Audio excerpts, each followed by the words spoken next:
We're here for another story time with Mrs. S today. This is my puppy Seuss. He doesn't really like to be in videos very much though, so I'm going to put him down. He was named for Dr. Seuss, who was one of my very favorite authors too.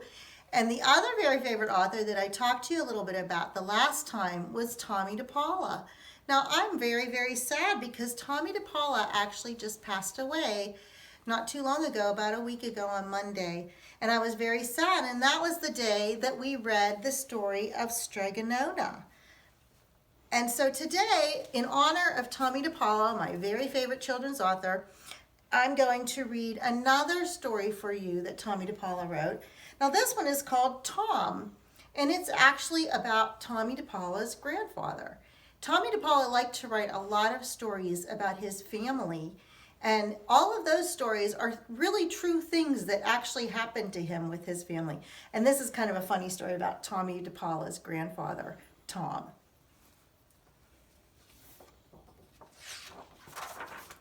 Tom, written and illustrated by Tomie dePaola.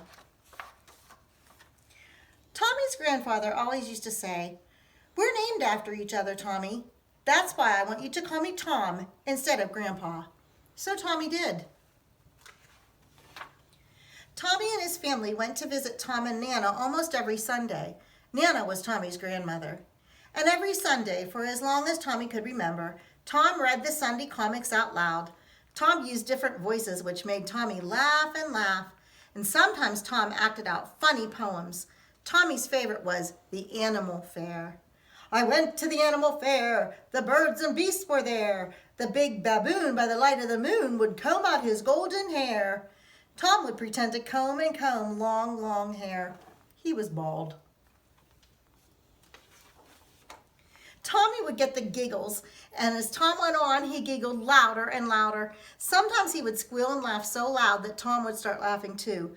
"Tom Downey," Nana would say, "you're just as bad as that child." Sometimes, if they were really loud, Nana would say, "Tom Downey, you're just as bad as that child and the Downeys and the rest of the Irish." When that happened, if it was winter, Tom would say, "Come on, Tomie, let's go to the cellar and shake and shift the ashes." Tom and Nana had a big coal furnace, and Tom would shake the ashes to keep the coal burning. "Now we'll sift the ashes to get rid of the clinkers, and we'll save the ashes to put on the sidewalk if it gets icy." Then Tom and Tomie would sit down near the warm furnace. Tom would light his corncob pipe. Nana wouldn't let him smoke it upstairs. And he would begin telling stories, some about himself when he was a little boy, and some that he made up. Tomie loved those the best.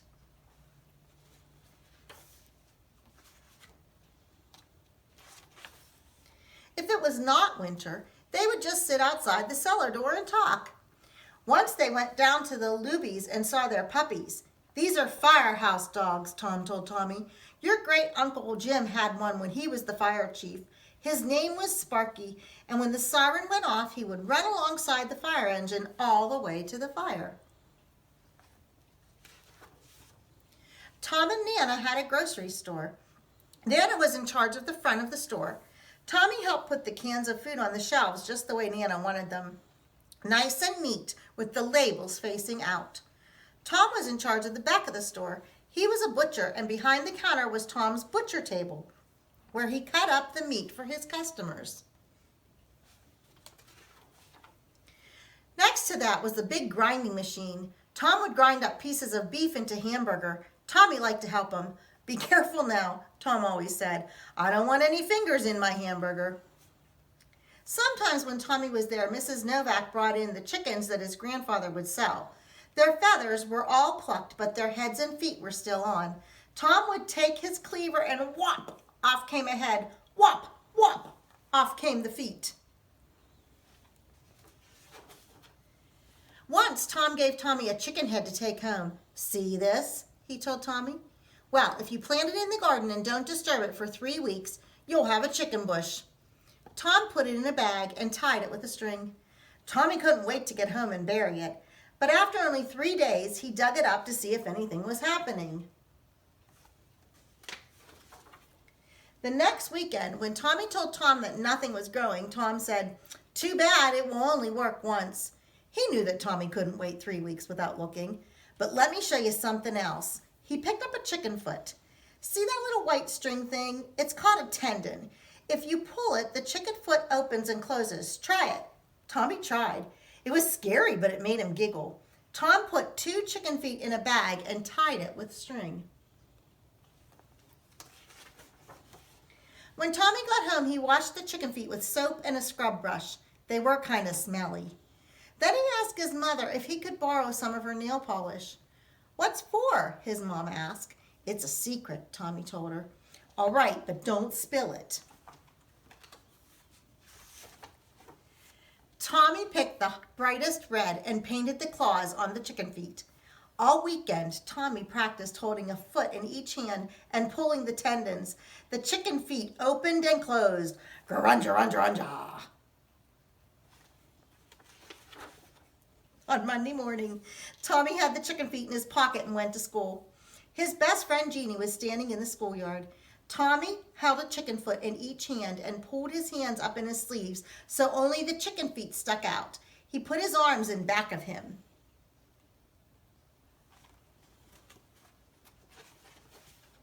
"Hi, Jeannie," Tomie said. "Hi," Jeannie answered. Grunja. Eek! Jeannie screamed. 3 girls turned around to look. Grunja, went Tomie and the chicken feet. Eek! The girls screamed. Tomie turned. Grunja! Screech! It was a teacher.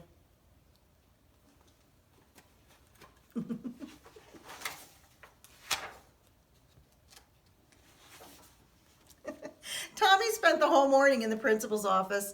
She threw away the chicken feet and sent him home with a note. "Tomie is not allowed to bring chicken feet to school ever again. Miss Burke, principal." The next weekend when Tomie went to visit Tom and Nana, Tomie told Tom all about it. "Well," Tom said, "we'll just have to think of something else to do, don't you think?" And Tom gave Tomie a big wink. And that is the story Tom, about Tomie dePaola, a wonderful, wonderful children's author. Tomie dePaola published hundreds of children's books. And so it's nice to know that even though he's gone, all of his stories and books will live on, and many, many, many children will get to enjoy his stories for years to come.